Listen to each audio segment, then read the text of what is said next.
ವೀಕ್ಷಕರೇ, ಲಕ್ಷ್ಮೀ ನಿವಾಸ ಸೀರಿಯಲ್ ನಲ್ಲಿ ವಿಶ್ವನ ತಾಯಿಯ ಪಾತ್ರ ಮಾಡ್ತಿದ್ದಂತಹ ನಟಿ ವಿಜಯಲಕ್ಷ್ಮಿ ಸುಬ್ರಹ್ಮಣ್ಯ ಅವರು ಲಕ್ಷ್ಮೀ ನಿವಾಸ ಸೀರಿಯಲ್ ನಿಂದ ಹೊರಬಂದಿದ್ದು, ಇವರು ಮಾಡ್ತಿದ್ದಂತಹ ವಿಶ್ವನ ತಾಯಿಯ ಪಾತ್ರಕ್ಕೆ ಇದೀಗ ಹೊಸ ನಟಿಯನ್ನ ಲಕ್ಷ್ಮೀ ನಿವಾಸ ಸೀರಿಯಲ್ ತಂಡ ಆಯ್ಕೆ ಮಾಡಿಕೊಂಡಿದೆ.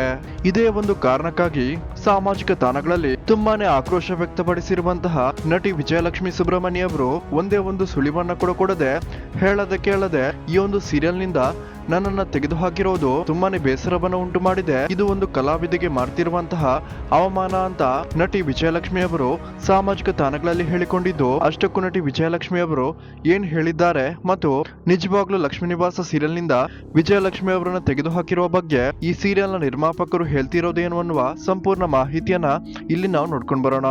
ಅದಕ್ಕಿಂತ ಮುಂಚೆ ವೀಕ್ಷಕರೇ, ಯಾರೆಲ್ಲ ಲಕ್ಷ್ಮೀ ನಿವಾಸ ಸೀರಿಯಲ್ ನೋಡ್ತಿದ್ದೀರಾ, ಯಾರೆಲ್ಲ ನಟಿ ವಿಜಯಲಕ್ಷ್ಮಿ ಅವರೇ ವಿಶ್ವನ ತಾಯಿಯ ಪಾತ್ರವನ್ನ ಮುಂದುವರಿಸಬೇಕು ಅಂತೀರಾ, ಈ ವಿಡಿಯೋಗೊಂದು ಲೈಕ್ ಮಾಡಿ ಮತ್ತು ಇದರ ಬಗ್ಗೆ ನಿಮ್ಮ ಒಂದು ಅನಿಸಿಕೆಯನ್ನ ಕಮೆಂಟ್ ಮೂಲಕ ತಿಳಿಸಿ. ವೀಕ್ಷಕರೇ, ಲಕ್ಷ್ಮೀ ನಿವಾಸ ಸೀರಿಯಲ್ ನಿಂದ ಹೇಳದೆ ಕೇಳದೆ ತೆಗೆದುಹಾಕಿರುವ ಬಗ್ಗೆ ನಟಿ ವಿಜಯಲಕ್ಷ್ಮಿ ಸುಬ್ರಹ್ಮಣ್ಯ ಅವರು ತಮ್ಮ ಸಾಮಾಜಿಕ ತಾಣಗಳಲ್ಲಿ ತುಂಬಾನೇ ಬೇಸರ ವ್ಯಕ್ತಪಡಿಸಿದ್ದು, ಇದೇ ಸೀರಿಯಲ್ ನಲ್ಲಿ ನಟಿ ಅಂಜಲಿ ಅವರನ್ನು ಕೂಡ ಇದೇ ರೀತಿ ಸೀರಿಯಲ್ ಅವರು ತೆಗೆದುಹಾಕಿದ್ದಾರೆ. ಅಷ್ಟೇ ಅಲ್ಲ, ವಿಶ್ವ ಪಾತ್ರಧಾರಿಯನ್ನ ಮತ್ತು ವಿಶ್ವನ ತಂದೆಯ ಪಾತ್ರಧಾರಿಯನ್ನ ಕೂಡ ಇದೇ ರೀತಿ ಹೇಳದೆ ಕೇಳದೆ ಸೀರಿಯಲ್ ನಿಂದ ತೆಗೆದು ಹಾಕಿದ್ದಾರೆ ಅಂತ ನಟಿ ವಿಜಯಲಕ್ಷ್ಮಿ ಸುಬ್ರಹ್ಮಣ್ಯ ಹೇಳಿದ್ದು, ಇದಕ್ಕೆ ಸ್ಪಷ್ಟನೆಯನ್ನ ಕೊಟ್ಟಿರುವಂತಹ ಸೀರಿಯಲ್ ನ ನಿರ್ಮಾಪಕರು ವಿಶ್ವನ ತಾಯಿಯ ಪಾತ್ರಕ್ಕೆ ಟೈಮಿಂಗ್ ಸಮಸ್ಯೆ ಆಗ್ತಿದ್ದ ಕಾರಣ ಹತ್ತಿರದ ಲೋಕಲ್ ನಟಿಯನ್ನ ಆಯ್ಕೆ ಮಾಡಿಕೊಂಡಿದ್ದೇವೆ, ಈ ಬಗ್ಗೆ ಮಾಹಿತಿಯನ್ನ ವಿಜಯಲಕ್ಷ್ಮಿ ಅವರಿಗೆ ತಿಳಿಸಿದ್ದೇವೆ ಅಂತ ಹೇಳಿಕೆಯನ್ನ ನೀಡಿದ್ದಾರೆ.